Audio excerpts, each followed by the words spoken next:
on, my babies. This is the worst thing you've ever done.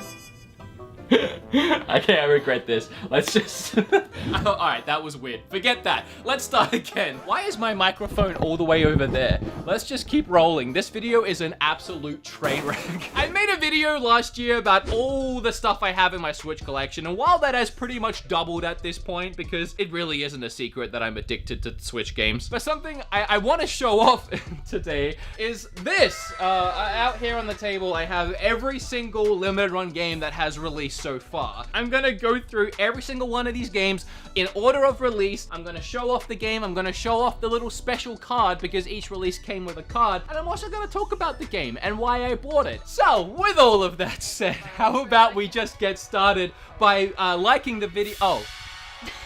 Sorry. What? Were you listening to music while you're filming? Yeah, I was listening to like Zelda themed music. It kind of like gets me in the zone. Why? What's up? What's going on? I'm out. What? Okay, yes, today's video is sponsored by Raycon, and leave a comment down below if you actually saw these in my ear, and I doubt it. This is the freaking future, man. Half the price of most other headphones and earphones you can buy for this quality. As soon as I put them in, not only are they super comfortable, but the bass, man, they sound so good. My first test was, I ran on the spot, and I like shook my head, jumping jacks and a whole ton of stuff, and these things are solidified in place, pumping beats into my ears. And it really does isolate noise because I really can't even really hear myself talk with these things in. Maybe one of the coolest things is that it comes with this little carrying case, which actually charges the earphones when you put them in. They're snug, they're awesome, they sound great, and if you want to pick up a pair, since they're so cheap, you can actually get another 15% off if you use my linky codey things in the description. So go down there and click it. I would appreciate it, and it does support the channel, and thank you Raycon for supporting the channel. Okay, for those that are kind of new around here, I actually have somewhat of a connection with limited run games. I actually met Doug like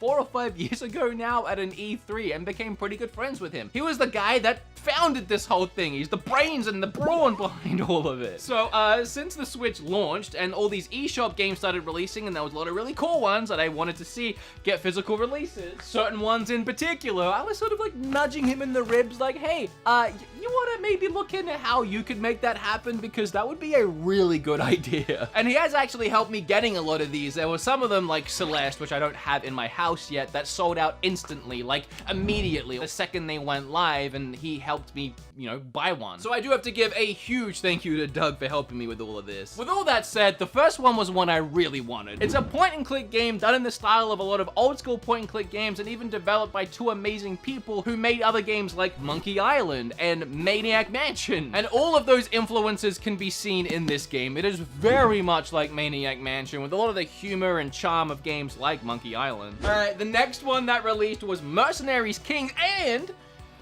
Flint Hook. It's a double pack. It has both of them in here, and I really love both of these games fairly equally. Flint Hook is an adorable little platformer, and Mercenary Kings, well, that's kind of like Metal Slug, and I like that. I don't know why my voice is going so high. And then the cards I got for this one are really cool. I have 3. I don't know why I have 3. One obviously for Flint Hook, one for Mercenary Kings, and then there's a little comic book style one. Don't get me started on these, by the way. I don't want to get addicted to collecting these things. Number 3 is Pixel Junk Monsters 2, and it's an adorable little game. Saturday Morning RPG is actually kind of a cool one because not only was it obviously released by Limited Run, it was actually published and developed by Limited Run as well. Well, published is kind of obvious because I'm holding it. It is obviously a nostalgic trip throwback RPG game with loads of references to the 80s and 90s. It kind of reminds me a lot of like Slime Sand. This one has a cool little card that came with it, and it was my favorite box of theirs for a while, and it just stands out, it pops in the collection. But at this point, I was still trying to buy every box, and I was happy with this one. I was less happy with this one.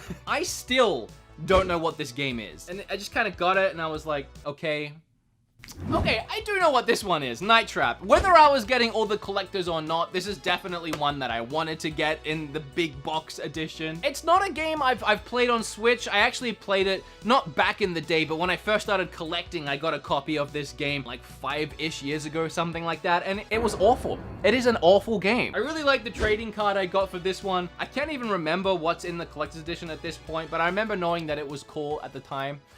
Anytime I make a video like this, I get yelled at for keeping things sealed. I'm not the kind of guy that gets little trinkets out of collector's editions and then plays with them and has a great time on a weekly basis. I know if I open it, I'm gonna look at them, I'm gonna be like, cool, put them back, and then it's just up there and it's not sealed. What a waste that was. Thumper was definitely the point where I decided to stop going for the collector's editions, so I'll just mix and match on the ones I want to buy the collectors for. I'm just not a big fan of the game. The card for it kind of sucked too. I will say, the cover art for this is really cool. It's like kind of holographic. It's not the word you use. Metallic, shiny. It looks really awesome. And they used that same look for Oxenfree. Now, this is a game I loved. I missed out on the collector, sadly, and I wasn't gonna bother Doug to try and get it for this one. I just decided to buy it. I do kind of wish I had the collectors for this one. It's a really awesome game. I really didn't think West of Loathing was gonna get the physical, but I am so glad that it did. I highly recommend this game. It's a game that you do not judge based by its cover. If you want to play an RPG with stick figures, this is the way to do it. It's hilarious. It has some of the best dialogue in a video game. The dialogue makes the game. And I'm really glad that my card was the main guy there. I'm still not sure if there's different versions of cards, but let me know if you got a different one. Dust. Anybody know? Dust. What's that from? Anyone? Dust! This is game number 2 that I don't know. I don't know it. I got 2 little cards for it here. Apparently I bought this twice, but here's the thing. I do not remember buying this twice. I do not have a receipt for buying this twice. Furthermore, I wouldn't have bought the collectors. I would have bought the standard. And furthermore, if I'm being even more honest, I don't remember even buying this once. I don't remember seeing this on Limited Run's website. The box is kind of lame too. I don't like this one. From here on out, they're actually a lot of my absolute favorite eShop games, and a lot of them have really cool collectors. The first one's Yooka-Laylee. I like this game. I enjoyed this game more than a lot of people seem to, but it definitely wasn't a favorite, and it definitely didn't live up to its hype. However, I did like it, and this is freaking cool. They made it look like an N64 box, and by far my favorite thing about Yooka-Laylee is this collector's edition. And the little card I got for it is adorable too. Great job on this one. Next, as I said, keeps getting better and better.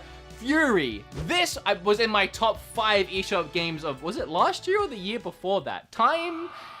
This is a near perfect game for what it set out to do. As soon as I saw they were making this one physical, I about near lost my marbles, and I got a really cool collector's card for this one. Golf Story, for the longest time, this was like the only indie exclusive, and it totally deserved a physical. And not only that, I think Limited Run outdone themselves with this one. And you know what else I love about this? If you're a collector like me, you're gonna understand this. I can see the best thing that this has to offer, and I don't need to open it. Broken Age. I told you guys I love my point and clicks. This was made by Double Fine, the same people that just released Rad on the Switch. I played this on Xbox initially, and I absolutely loved it. It came to Switch, and it got the physical pretty much at the same time, I think. I do highly recommend this game, especially to point and click fans. Numbers 17 and 18 came in a double package, also separately in like various different ways, collector's editions and standalones, but I decided to go for this pack. This was cheaper than buying them separately, and that's good because I didn't want to buy them at all.